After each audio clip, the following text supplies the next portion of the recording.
Hiba. Welcome to Changing Shapes. So good to finally have you on. We've been planning to do this for a while now, so I'm so glad to have you here. Shall we just begin with a quick introduction? Would you like to introduce who you are and where we find you? Hello, I'm so glad to be here. My name is Hiba.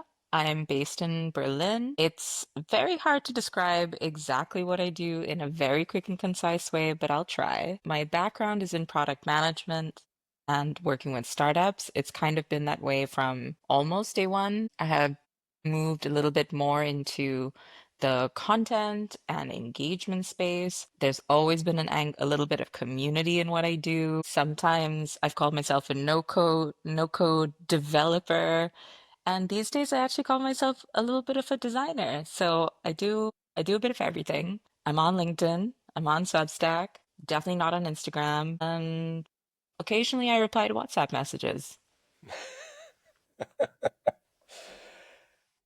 That sounds good. And we should get into the different directions and the facets of how you touch on those later on as well, because I found in our chats offline that's been really fascinating to hear how you've been kind of Mhm. breaking various barriers. But maybe just to sort of ease our way into that, I mean, looking back at your journey, are there any meaningful projects or people that you describe or waypoints that you've sort of have taken you along a specific path that lead you to where you are today that you find particularly meaningful? There are so many. So if you couldn't already tell, I've had many different lives, worn many different hats, not always at the same time. And I have several really important people and organizations and companies that help shape that. It fully starts with where I went to university, Concordia University, shout out in Montreal, in Quebec, in Canada. I spent, I would say, about 7 to 8 years there. When I got there, I found out that they had a really robust startup entrepreneurship program that they had just started investing in. And they created a startup incubator called District 3. And I remember when I first walked into that room, it was a fairly big room in the engineering building, and there were just people huddled like elbow to elbow at these long tables. And there was just maybe about like six on each side. And I was just like, what is this place? Because I was a poli-sci student. So I was just like, startups, entrepreneurship, technology, apps, what's that? Like, people were still using BBM at the time and stuff. So I had no idea what this kind of space was, but that 100% put me on the path that I'm on today. No doubt about it. I started working with somebody who kind of saw a little bit of the raw potential and the skills that I brought to the table. And they were like, "Do you want to just try working with us for 20 hours a week?" And I was like, "You know what? I have no idea what you guys do, but I'm here for it." And honestly, that I think was what opened the door to the world of startups, how startups function. How do you go about validating an idea? How do you build a successful business? And from there, that space kind of evolved into like a whole like couple of floors in like another building, and it became like a super, super successful startup incubator. So I would say that that's a pretty big one. And I loved my time there, and I loved all the people that I met there. Being surrounded by people, not when they're at their like they're on the TED Talk version of themselves, but just when they're really, like I said, elbow to elbow with people in their company, just trying to figure it out. And it was a pretty special time. Yeah. There's a ton more, but I would say that this is probably one of the most significant. And it was really incredible to get to experience that as a 20 something year old Yeah. and almost from day one. Yeah. That's amazing. And yeah, I think we all have these origin stories of being forged in these experiences, but also I think you learn a lot about yourself of whether this is the kind of space you want to be in and whether it's a place you thrive in. And clearly this was a place where, the intensity of it. And I think if you've had your whole career in that space, we sometimes forget how intense these spaces are.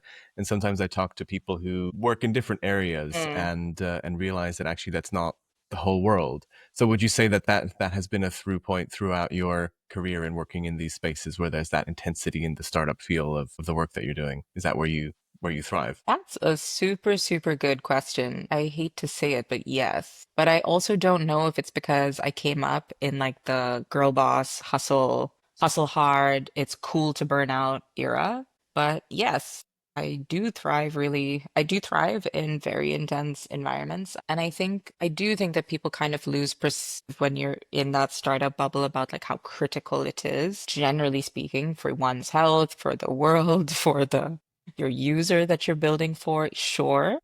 But I do think that in that space of intensity, everything does get quite heightened. And the people that do really well in those environments are people that can ride that wave. You got to be a really great surfer. You got to know when to like, it's time to like pour in the passion and the intensity and the drive and the focus. And you also have to know sometimes when to like bring that energy down in the room.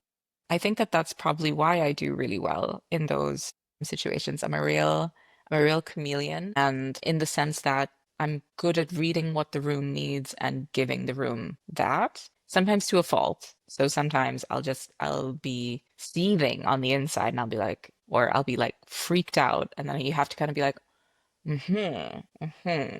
So the first thing we're gonna do is not panic. And I'm probably the first one panicking, like, no, how are we gonna get this done? But yeah, no, I hate to say it, but yes, that's probably why I find myself drawn to these kinds of environments a lot of the time. But ironically enough, I would say that it's not even just a startup thing. I've also done a little bit of corporate. I've done freelancing. I've done everything, and I do always find myself in pretty intense environments. But maybe the common denominator is me. Maybe I'm the originator of the. We don't know. We don't know. It could, well, it could be. I mean, what would you say is the thing that's driving you towards that? Because, like, I notice I find myself in similar positions that, like, I want there to be that something thrilling about it, and there's a combination Mm, for me of solving something that's not been solved yet, right? So if it's just repeating the same mm, solutions, I kind of start to drift away. And this was my experience at uni as well. That like once I've like I enjoy mm, the figuring out of what is it that's trying to be done, what's trying to be solved, and that's where I could just mm. get in the flow and forget to Yeah, eat and just keep going and find the people and yeah, just love the intensity. But then if it comes to repetition, I start to be like, okay, where's the next thing I can look for? So that's the thing for me is the solving new problems that really just really motivates me and gets me to keep going. And mhm, there's also a degree of being there with people who and this is what I love about when we had conversations as well, that you're sort of, if the solution isn't there and if somebody isn't solving it, well then you'll solve it. You'll figure out how to find that solution because somebody's got to do it. And I enjoy yeah, working with people like that. So it's a combination of what yeah, the question is that we're being confronted with, as well as yeah. the band of people we can work with. Got it, got it. You know what? I think the way that you said it is it's so diplomatic and it's very like it's even a little bit like, there's like an altruism in there somewhere, like, somebody, if I'm not going to do it, who's going to do it? Like there's a problem. I got to figure it out. And yes, I think there is a part of that in there. I've in previous lives called myself a professional mess cleaner. I'm attracted to mess. I'm attracted to complexity. And the biggest compliment have heard and that I love to hear is when somebody says, Hiba, you make this feel so simple, or you make it feel like there's a straightforward path through it. I hear you on like after a while when things become repetitive, you're kind of like, what is my role here? What am I here to do? I do think that's real. After time, you can definitely hear me saying, I think we need some fresh blood. I think we could use different perspectives here. I don't need to be the one to carry this through. I'm learning how to sit in that space of growing something and nurturing it and really helping it mature into something instead of being there in like the early chaotic forging fires of whatever it is. But the thing that drives me, if I'm gonna get real emotional real quick, Cancer Leo, is that I want to work on things that matter. And when you're at the start of things, there's that potential and that taste of like, this could possibly be really important or really interesting or really cool or whatever it is. There is that feeling at the beginning and in the beginning steps of anything can happen. Anything can Mm. happen. And I want to be there when it happens. I want to be part of that little core, that group of people that can make something like that happen. I put that next to mess cleaning. And where that leaves me is often coming in at a stage where that core group of people already did that. They already like set the train on the tracks, but it's not quite moving at the speed it needs to move at. It's not quite going in the direction that we thought it was going in. And I don't know, we found out we don't really like the people that are sitting on the train. What do we do? What do we do? Because this it's hurting our where this company is trying to go. So I'm attracted to that because I like, on one hand, I like chaos and I like things to feel intense, but I also like to then take that and shape it into something. I like to feel hands-on and to feel like I'm hands-on with the people and the people dynamics, but also with the technology. But I don't know if I necessarily get like the feeling of I solved the problem. We've identified the problem and I solved the problem. For me, if I'm being very, very honest, like it can feel really messy and really fluid for me. I don't know if I ever allow myself the chance to feel like, yes, we identify that problem and we solve it. Because I will always see 100 more problems that come up, and we got to tackle those now because it's a system. It's a system. We're working Yeah. in a system, and yeah. So I'm attracted to, I guess, helping define the system in which we're actually trying to do business or build a product. Yeah. Really great. I love it. I love it. And I think that's a good segue into part of the conversation they wanted to have, that to replicate what we've talked about before, which is your work with the new tools that we have now, right? Generative Mhm. AI tools.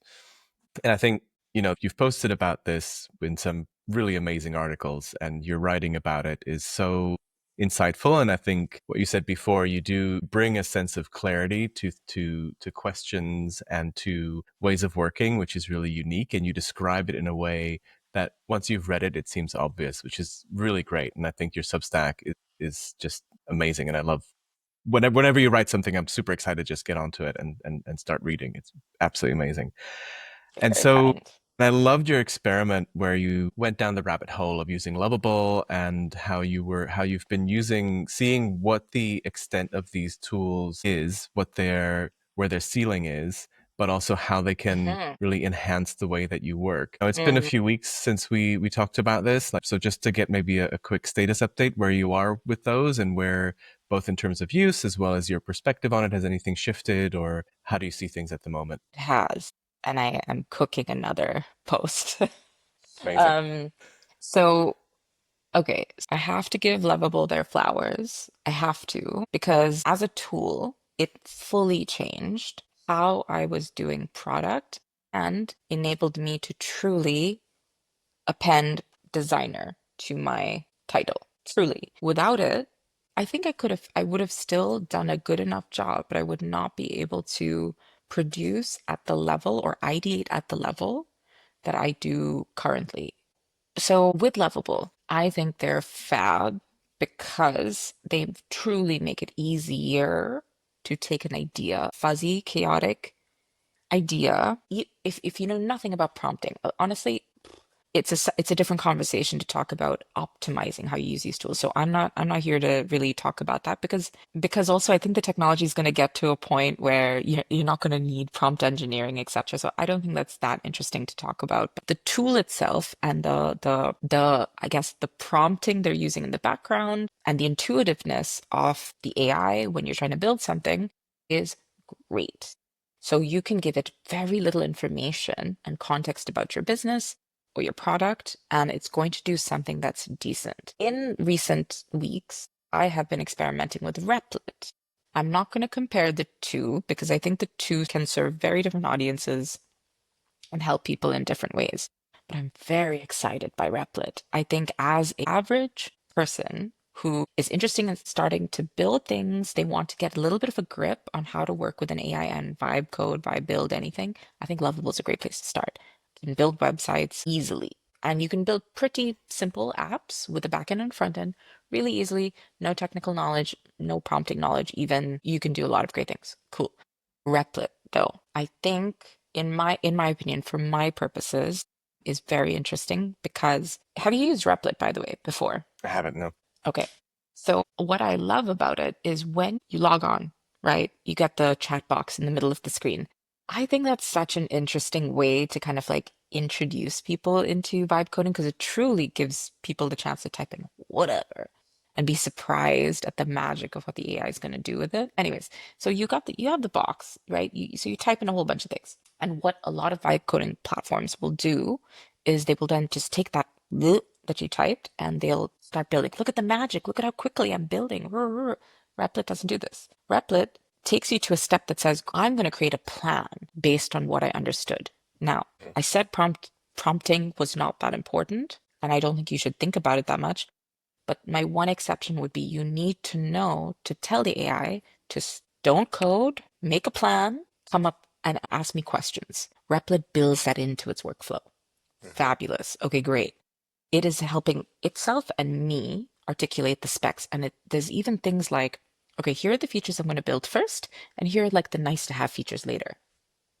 Sounds like a PM's talking to me. I love that. Okay, great, great, great, great. You're prioritizing for me, but I can adjust the plan. I can adjust the plan. It even does a preview of what aesthetically it's going to do. So it's taking away a little bit of the magic and like the surprise, but you now have a sense of what you're going to do. Okay, great. So then from there, you get into the interface and you start building. I won't go into all the specific features and whatnot, but I have noticed that again, the way that Replit's prompting in the background, it is a little bit different than Lovable. It's a little bit more thoughtful. It takes a little bit more time. With that, you can end up building software that's a little bit more sophisticated. The debugging is amazing. Why does that matter? Because you spend a shit load of time debugging.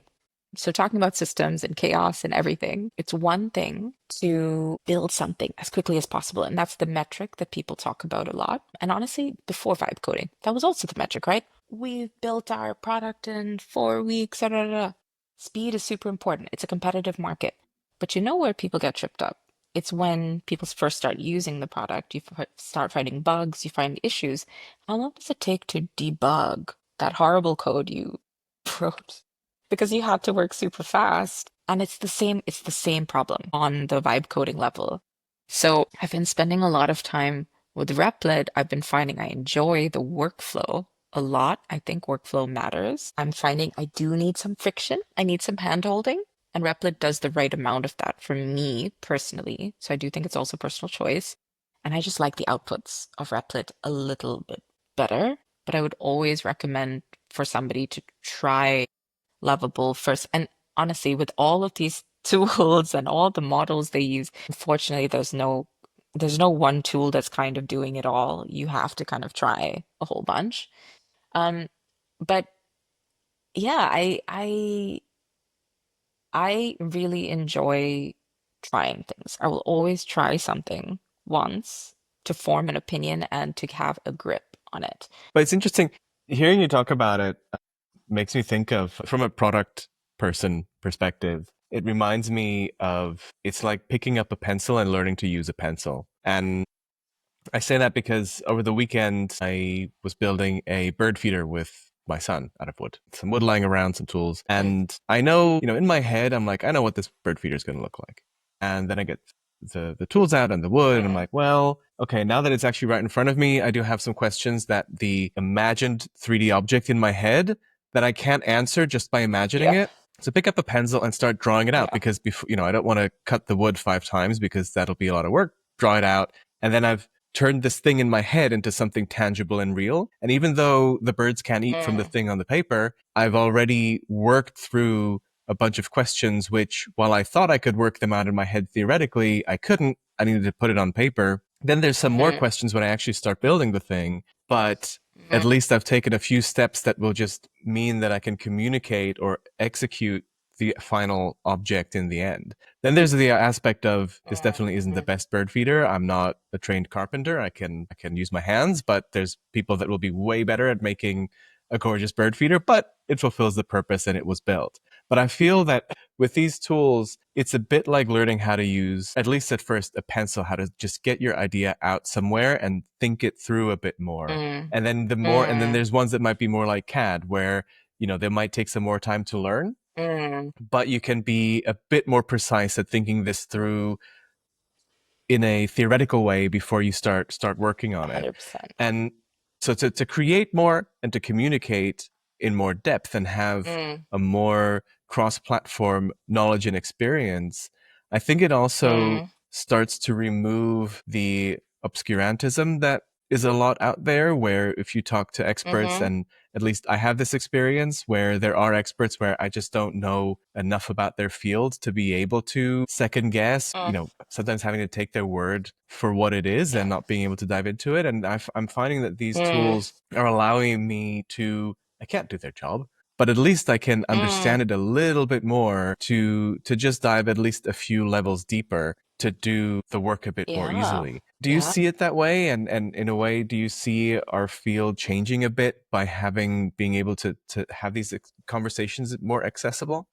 Firstly, I love that. I think you've articulated something which is very true for me. I learn by doing, or I understand by engaging. Whether it comes to words, whether it comes to product, whether it comes to design, I have to just knock, I have to try and not exactly like you said, not to try and do their job, but I need to have a better grip. I feel like I keep saying that now, and I think the what you said is exactly why I say I need a grip. It's because I need to understand. I need to understand better to say something that's maybe a bit more informed or smart, or to make the right decision or a better decision. I think for me, what was in the forefront of my mind though, it's two things. It's bringing agile back in a real way. I was having this conversation with somebody who, if they're listening to this, they'll know exactly which conversation I'm referencing. But we were talking about how we should bring the Agile Manifesto back and how more than ever it is super, super relevant. Everything you described, even even with the birdhouse, in my mind, it's about doing the minimum you need to do to gain understanding to get to the next step, and then to adjust as you go along. It's not about having a perfect plan up front. And sorry, that's what I kind of took away from your story a little bit as well. Like I just was in my mind hearing how agile your process was in figuring out how to build a birdhouse, and this tool helps you do that. You don't have to have perfect Figma screens and specs right at the jump. You can have just your context. You can have the core pain point, and it'll build a set of functionalities around that pain point. And then you can adjust, you can cut, you can then give it for feedback, so on and so forth. I think the interesting tension point is we're no longer in a time where MVPs are truly MVPs. It has to be a little bit more polished. It has to be a little bit more sophisticated. So you can't just do the landing page in a simple form and da da da da. I think that's one part of it. The second part of it is that uh, in the case with these AI tools and with starting to build, you don't know what you're gonna get. You don't know what you're buying. It really is vibes. I think that's a great branding. It's great branding. It really is vibes. So I'm not just learning how to use a pencil. I'm not just learning how to be super iterative and agile and nimble in my creation process. I'm learning how to work with uncertainty, where to be more precise and firm in my requirements, and what are the things I can let go of. So it truly is changing for me in terms of product practice. It's adding a little bit of magic back into the work, to be honest, because I don't know what I'm going to get with my prototype. And again, I can write my specs and my requirements out in great detail. And yes, it's going to try to approximate it as closely as possible. But personally, and I don't know, maybe this is just heresy to say, but when I'm working with these tools as opposed to working with people, I actually like to give a bit less instruction. Chaos setting, very high. Because the way in which I tend to be using these tools is for ideation. I wanted to try to make connections and to come up with functionalities and things which I haven't thought of. I don't want to have to think about where the login button goes. You figure it out. The thing I care about, though, is the experience around that, really the core of it. That's where I'm going to be really precise. But honestly, the rest of it, you tell me. Should it be a tab? Should it be a button? I don't know. Does it need to be 3 clicks? Does it need to be 1 click? I don't know. You tell me. Ideas are cheap. And so I want to, as a product person, I want to get through all the iterations of an idea as quickly as possible so that I can figure out, okay, we're going to go with option 1 and 3. Bam. Let's go forward into the next round of polish. I want to double tap on something you mentioned just briefly around MVP. And I want to unpack that a little bit because I thought that was a really interesting point you made. And I think my observation of what an MVP is really changing into a lot of different things. So I think on the one hand, Mm-hmm. we even as from what we build and what we call an MVP with our clients versus how I would see it if I was hired into a startup is very different too. And I think on the one hand, I think we need to, the last thing you mentioned, what it shows is both the sketching of birdhouses as well as these tools, we need to see something that's in our head to respond to it and then iterate. And I love the idea of adding some chaos. The best way to know what it is that you want is to see what you don't want as well. So having that bit of 100%. chaos and one of the things that I 100%. learned in at uni in the dark room was that the best way to color correct is to overcorrect and then go back. So to Mm, find the color correction in the dark I room, like it took me a long 100%. time to Yeah. get that because I kept going like incrementally towards, okay, a bit more cyan, a bit more cyan. It's like, this is taking ages until somebody pointed out, I was Yeah. like, just Yeah. overcorrect and Yeah. then go back. And I've taken that Yeah. to a bunch of things and I that love that. resonates with your point of chaos. But in terms of Mm, MVP, so we've got responding to something as you're working it out. We've got what a company produces as a product. And then there's also the fact mm, that now pretty much anybody can produce something that wasn't accessible before. So in terms of things mm, being obscure and inaccessible, I mean, one of my examples was I needed to download some information from a project management tool we used, and they had an API, but they didn't make it easily downloadable from the mm-hmm, dashboard. And first I wanted a challenge, and second I didn't want to bother somebody from the backend team to help me do something that for them is mm, probably quite easy and menial. So I was using mm. ChatGPT to help me figure out how to access the Yeah. Yeah. API, Yeah. download it, and then process in Excel, which is something that I definitely didn't Mm-hmm. know how to do. It wasn't straightforward and it didn't always give the right answer, but I figured it out in the end. But that Mm, the same way, and that's not, it's not rocket science. I'm not particularly proud of it, but I'm happy that I was able to even do it, which it would have taken me ages to read into how to learn how to do that myself. mm, And I think there's a lot more people now where you might have an obscure problem that you want to solve through, it could be an Excel sheet. You might vibe code yourself a little app. It could be a little mm-hmm. web platform. Not everybody's going to do it, but the bar is lowered. So those MVPs, you would have needed maybe a product team to release. Now somebody can just vibe code it for themselves. So I think the term of MVP is changing based on the Yeah. landscape of what people can produce themselves, what we use in house, Mm, and then that raises our standards, and then what we think we can ship. Am I seeing that mm. correctly, or how are you seeing that development in our product landscape? It makes me think of honestly back in the District 3 days. So I'm talking like 2014 maybe. Um, Zapier was new. What Zapier does at the time, it was quite revolutionary to me, which was like, here is Google Sheets. Here is your form, your job form or type form. Let's say, maybe this isn't the best example, but it's two different platforms, two sources of information. I need to pass information to both places. I need to trigger that action, the transfer of data when somebody does something, when they specifically answer this question, or when specifically this happens on this platform. At the time, I had to figure out a new onboarding and intake system for the startup incubator because there's a lot of people that were coming, they wanted to get jobs, they wanted to be involved in startups, da, da, da. And I was coming up with a system that would take information from people, help figure out what was the most suitable program for them, and then trigger the right onboarding email. Not super crazy to do. But at the time, I was like, how do I do this at scale? Because I can't do this myself. I started using tools like Zapier to do it. I would call that an MVP. And I would say that your distinction between the way you described an MVP and what's ready to ship is key. MVP is ready to ship. But I don't think that that's true. I think when you're ready to ship something, you have brought user feedback back into the process. You have a really robust code base that can also handle, and you have infrastructure to handle a lot more users.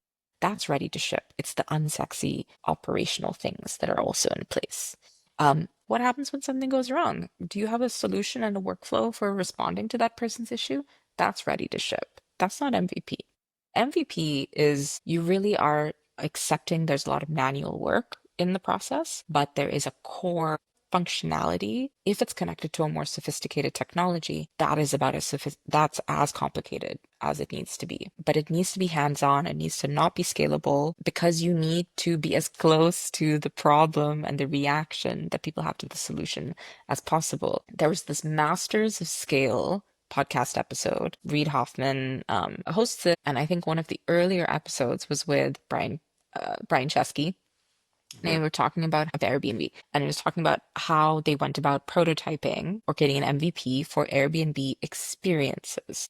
Obviously, I've never done Airbnb experiences, but I love the way that they described. And this podcast episode is imprinted in my brain, and I've cited it many times over the years. But the part which was really interesting was, and tell me if you've heard this before, but it was how they went about validating the concept and the, I guess, what would go into making an experience feel so special that they'd want to come back and do it again. And I'll try to paraphrase this and make this to the point as possible. Basically, they bought somebody a ticket. They sent somebody on a trip twice to the same place. The first time they said, okay, here's a ticket and here's some money. Enjoy your time in New York. This person was going to New York for the first time. Enjoy your time in New York. The person went, they went and saw the Statue of Liberty. They went to the Empire State Building. They went to the M store. They did all the whatever things. And so then they asked them, they said, hey, how was your trip? How did it go? And they said, yeah, it was good. It was good. It was New York, New York. And they were like, great. It really wasn't giving an all. So they were in direct contact with this person. It was one person, and they were checking in with the person during the trip and everything. So they were, and here and there, they made a restaurant recommendation or two. So it wasn't completely hands off. Okay, but then they thought about it a little bit, and they came up with a new version of this concept that they wanted to do. And so then they gave the person a flight ticket, but this time they said, okay, here is the itinerary, but this isn't going to be the thing that you expect. We're going to introduce you to our friends. Um, you're going to go on this naked bike ride. You're going to do this. You're going to do that. And it was just this bag of random, but it was a lot more curated and curated to that person. The person went on the trip, came back, and they asked them again, how did you find the trip? Tell us if you liked it better than the first one. And they were like, yeah, it was amazing. It was good, blah, blah, blah. I like this, I like that. And then they were about to be like, you know what? Okay. It didn't really make that much of a difference. All good. And they were like about to hang up the phone, and the person's like, actually, this was the best trip of my life. And it was like the the reason why that stuck with me was because they were so close to the problem to solve. They hadn't figured out how to scale Airbnb experiences. They just were trying to figure out what is that sweet spot of curation meets serendipity, meets, holding the person's hand, meets them feeling free to do everything that they need to do. And they nailed it in their second itinerary because somebody literally was like, this was the best trip of my life. Now, how are you going to have that type of connection with the problem and the solution that you're working on if you have something that's like ready to ship? This was a long way of coming back to this point, which you said. So I'm with you on that. I'm with you on 100%. I love that example, and it another thing that it really emphasizes another thing that's been on my mind a lot, and it keeps coming back to me in different points, which is, and you mentioned it a little bit earlier, and this is another one where that balance between efficiency and friction and the joy of friction, which I think Mm, is just generally we ignore too often, mm, is so important. I mean, doing this kind of research and creating that for someone is such a high level of friction, right? It needs a lot of work. It needs yeah. organization. And then also, what are we going to do with that information, right? You don't know before you start doing this, how are you going to scale? But that's a question that you want to know the question in detail to answer it later. And I think for Mm, me, friction, I think a lot of things that we value the most were created through some kind of friction, whether it's just the labor or whether it's I mm, remember we were in Greece and there was this amazing tucked away in some side street, there was this amazing potter. He made these beautiful mm, objects, but he was phenomenal in himself. He was this big guy with this amazing beard, and he was just such a character. And in a way, at first, I almost felt when we walked into his shop that he almost felt like, are we intruding? Am I sure that he wants us to be there? And we definitely had to go through a certain yeah. filter of being worthy of being there, of having conversation with him. And we wound up sitting there, and he basically sort of wound up pouring us a whole bottle of rakia that he had that was homemade, and we were drinking from his Hmm. cups. But one of the things that stood out, it was a completely amazingly inspiring evening chatting to him. And one Mm, of the things that I mm, found most telling about this balance of efficiency and friction was, and by the way, mm, he's such like his objects are absolutely amazing. Like you rarely see pottery that's just so phenomenal. And he had techniques from everywhere, mm, from mm, Greece and Japan, and they were laborious. but also he treated them quite humanly, and he would literally like wrap things up to Mm, ship and then just be like, hey, look, and just throw it yeah. across the room and you should catch it. And he apparently freaked out one American buyer who was like, what are you doing? Like, you can't just throw that at me. You'll break it. And the guy said, well, look, if it's broken, you'll get two free from me afterwards. And if it's not, you have to buy another one. And the guy's like, okay, fine. So he wound up opening the thing and it wasn't broken. And like, he was quite cocky. And so he wasn't broken. And the guy had to buy another one. But the thing that really struck me about him was Yeah. somebody asked him, why Yeah. should I pay you so much money when it takes you, I don't know, 15 minutes to throw one of your objects?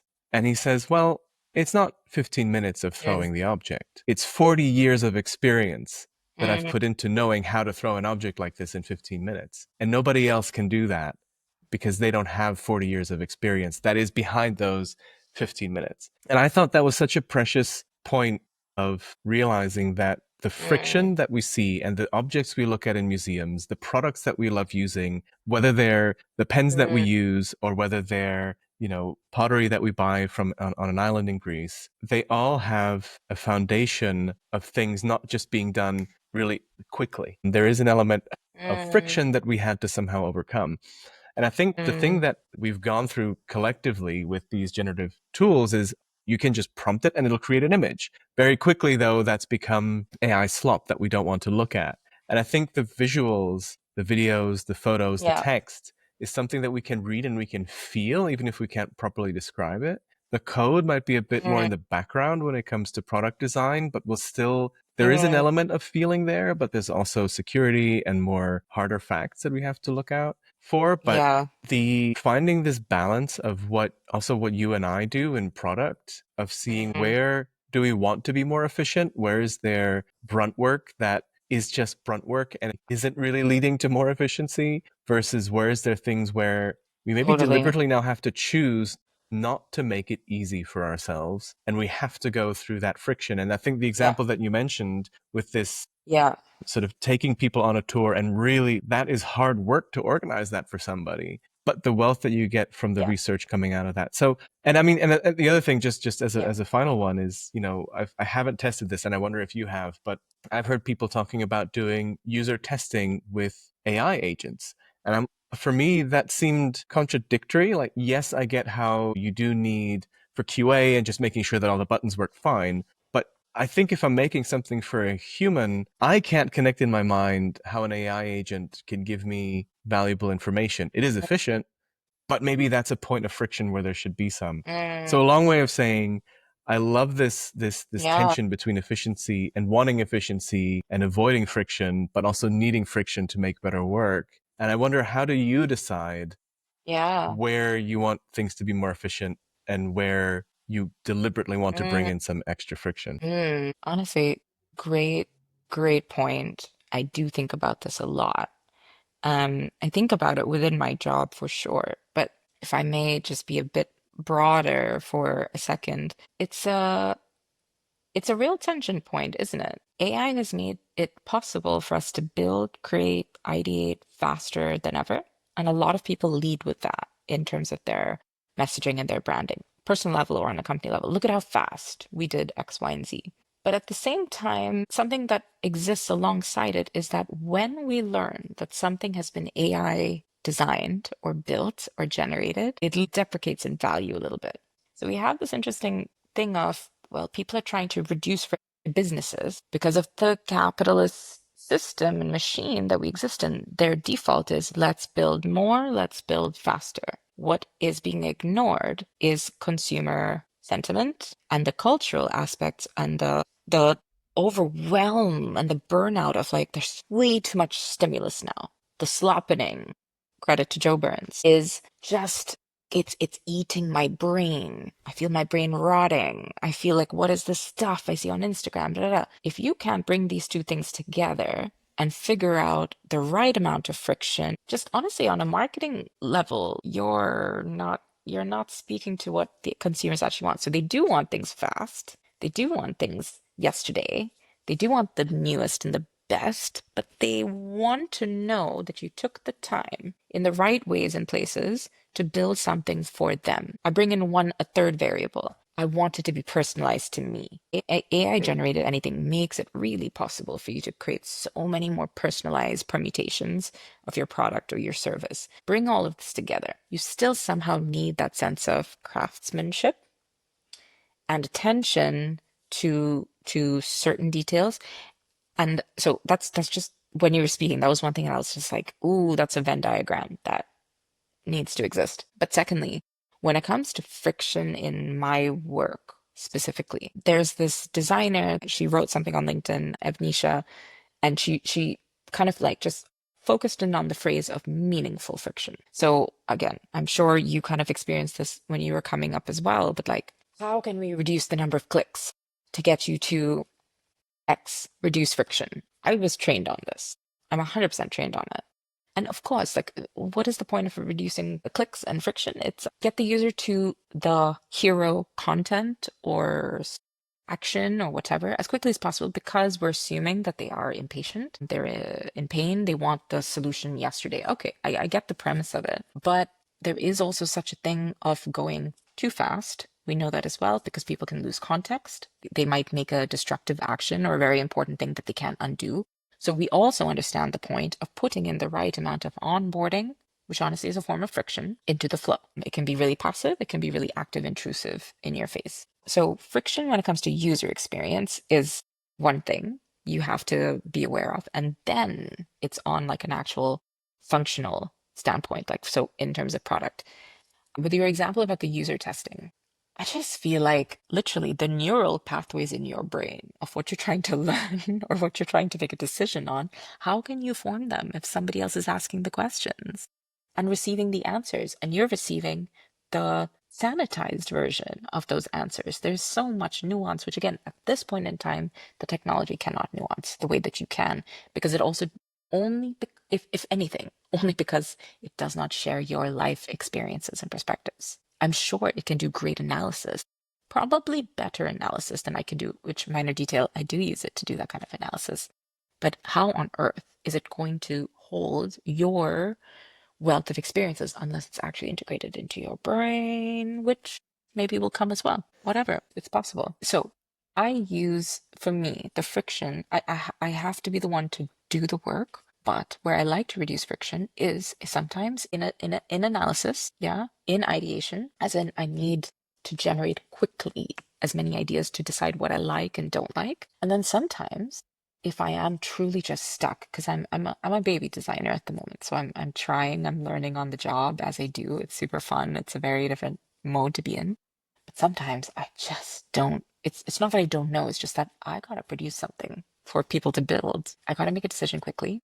I'm stuck. I don't know what to do. That's where you need to reduce a little bit of friction. But when it comes to product work and strategy and road mapping and user story creation and whatnot, I don't see any problem with using these tools to help create a polished readable, digestible version of whatever your core strategy or plan is. I don't think that you can take out the friction of going through the back and forth of like, okay, but what about if we prioritize this over this? And you go through all the motions of creating your roadmap and your user stories.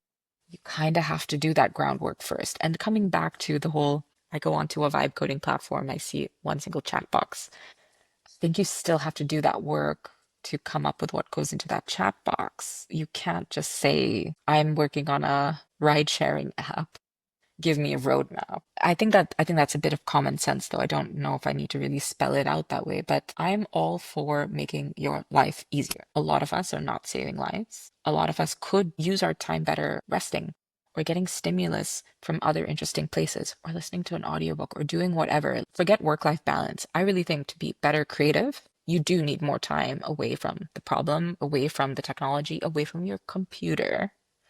And if AI can give me back some of that time, I'm all for it. But I'm not for losing connection on the thing, because if I lose connection on the thing, I see it. I see it in certain products that soul, Hmm. lack soul, even if it's a simple set of features, because it feels like it was built by AI. It feels like it was designed by AI. A person would know and feel that, oh, I just hate it when I try to save something and this happens. The AI is not going to anticipate that on its own. but you will, and you will intentionally be like, you know what? I'm going to make sure that that doesn't happen to the next person. And somebody is going to notice that and be like, oh my goodness, somebody thought about that. And that's what you want when somebody uses your product, whether it's 60% AI coded, 20% AI coded. If you can get somebody to be like, someone thought about that, that's gold. So I think it's fluid. I'm not a Puritan. I'm not going to say that don't use AI, like everything must be human created. No, I don't think so. But you got to figure out where and how you're going to bring in the magic a little bit.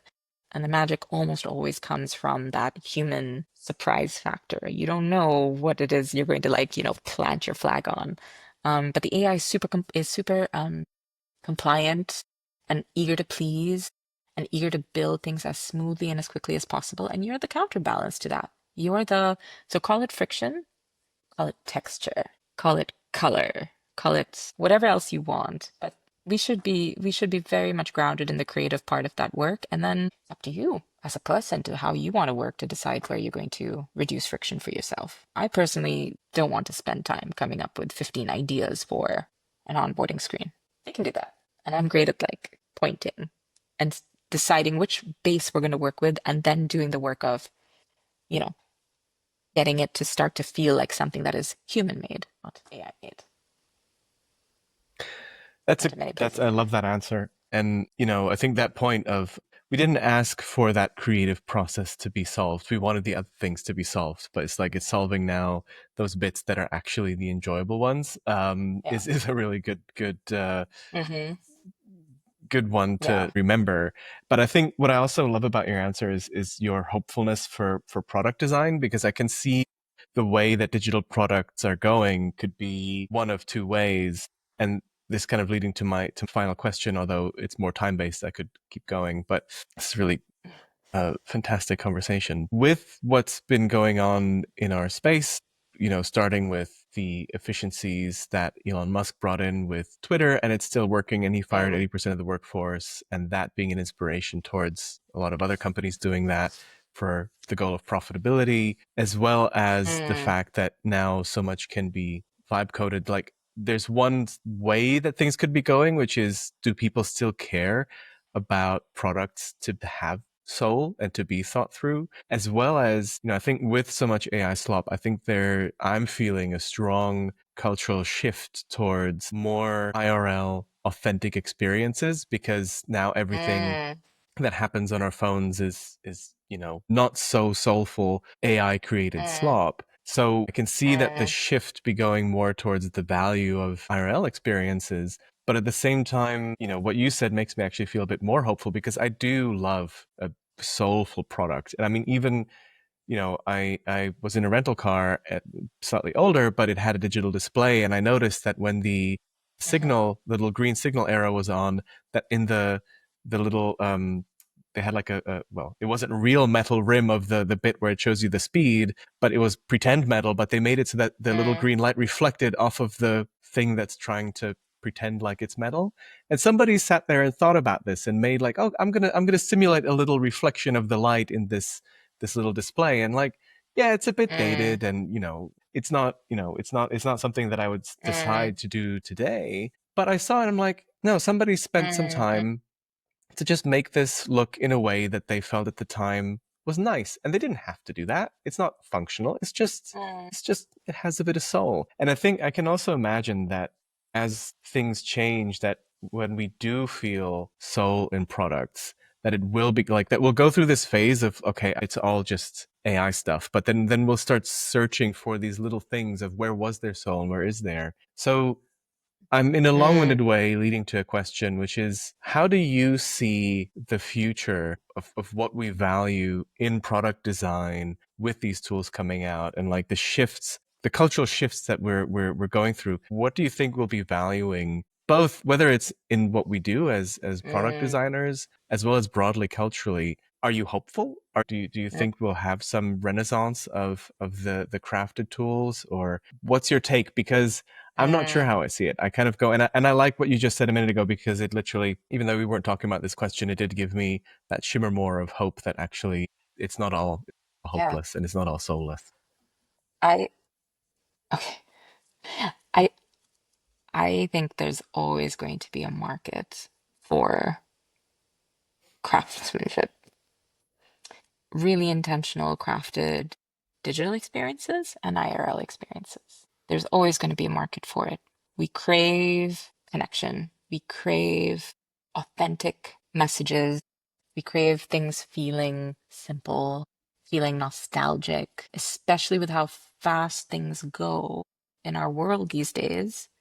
And it was fast even 10 years ago, but this is like lightning speed. We will always crave this. There will always be a market for it. It might become rarer, it might become more expensive. There might be fewer people who can execute it well, but there will always be a market for it.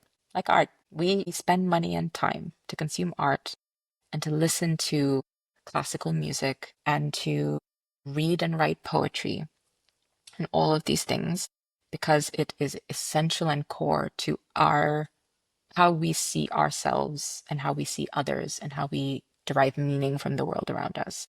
There will always be a market for it. But um, what I think for product design, if we're coming back to digital specifically, is two things. Never has it been more important to master words and to master brand and the tone of your voice and how to bring it into a digital experience because it's not complicated to build 95% of apps out there. SaaS, I'm talking about SaaS specifically. The dashboard's been built, ride sharing's been built, banking apps been built.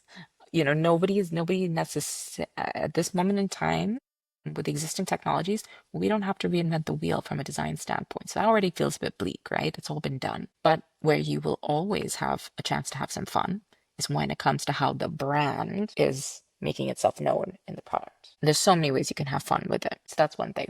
The second thing is I am incredibly excited for more people to become designers because I'm on that path myself right now, rather unexpectedly. And when I talk to other product people about this, they're like, especially people that have been in the game for a little bit, they're like, what do you mean you're doing design?